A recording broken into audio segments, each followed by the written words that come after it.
Өвөрхангай аймгийн хөдөлмөр халамж үйлчлэгний газраас нээлттэй өдрөлөг зохион байгуулж 2025 онд хэрэгжүүлэх төсөл хөтөлбөрийн мэдээллийг иргэд аж ахуй нэгжүүдэд танилцууллаа.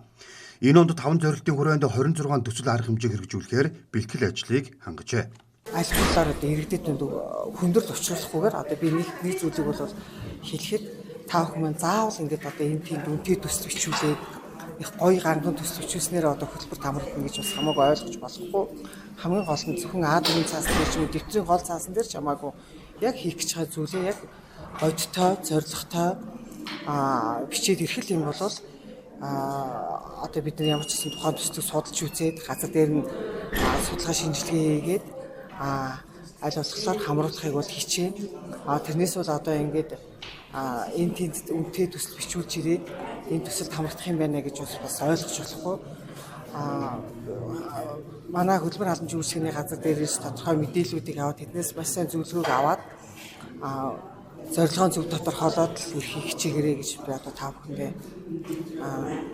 хэлье. За өнгөрсөн 2024 онд хөдөлмөр эрхлэлтийг дэмжих сангаас санхүүгийн дэмжлэг авахаар хүсэл төрүүлсэн нийтээ 95 он иргэн байсан. За өнөөс бид төслийн шалгуур хангасан 76 иргэнд 420 сая төгрөгийн санхүүгийн дэмжлэгийг 3 жилийн хугацаатай 100% төсөлтөөр олгосон.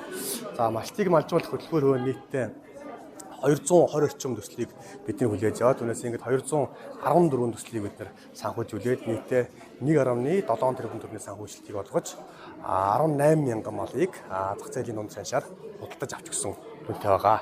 Өдөрлөг үеэр хөдөлмөр халамж үйлчлэгний газраас иргэдэд гарын авлага тарааж мэдээлэл өглөө.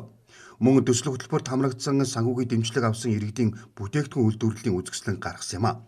Жишээлбэл уян суманд үйл ажиллагаа явуулдаг Бүдэн шувууны үйлдвэр нь анх хөдөлмөр эрхлэлтийг дэмжих сангаас 10 сая төгрөгийн дэмжлэг авч үйлдвэрлэлээ эхлүүлсэн гэж байна. Бид ерөнхийдөө бол Бүдэн шувууны үйл ажиллагаагаа 2020 онд бол хамтан аймагуудын үйлдвэр суурин дэмжиж ирсэн. Хамгийн анх бид уян сумын засаг даргын хамгийн газраас зарласан хоршоо хөгжүүлэх сангаас зээл авч шувууны дахин аж ахуй ерөнхийдөө бол үйл эхэлж ирсэн.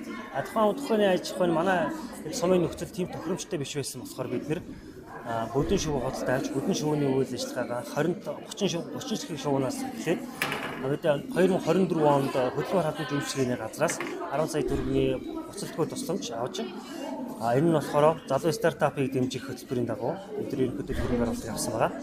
Тэгээд бид нэр үйл ажиллагаагаа Өвөрхангай аймгийн уян сумд ерөнхийдөө өргөжүүлж үйл ажиллагаагаа явуулж байгаа. Манай аж ахуй нь бол одоогийн байдлаар бол 400-аас 500 гаруй ерөнхийдөө бол шувуутай. Тогтмол өндөртөг нь 200-аас 300 шувуу байгаа. Өдөрт бид нар ерөнхийдөө 200-аас 300 ширхэг өндөг авч орон нутгийн ерөнхийдөө бол хэрэгцээг бол тогтмол хангаж байна. Цэвэрлэгээ үйлчлэгээний ажилтан болон угаалгын ажилтан гэсэн албан тушаалууд дээр нөөц бүрдүүлэлт, хүний нөөцийн бүрдүүлэлт, цонхон шалгаруулалт тэгээд шаардлага хангаж байгаа хүмүүсийг процесс эхлүүлээд явж байгаа. Ойдлогоо төсөл дээр 14 хоног ажиллаад 14 хоног амрах цэвэрлэгээ үйлчлэгээний ажилтан хайж байгаа.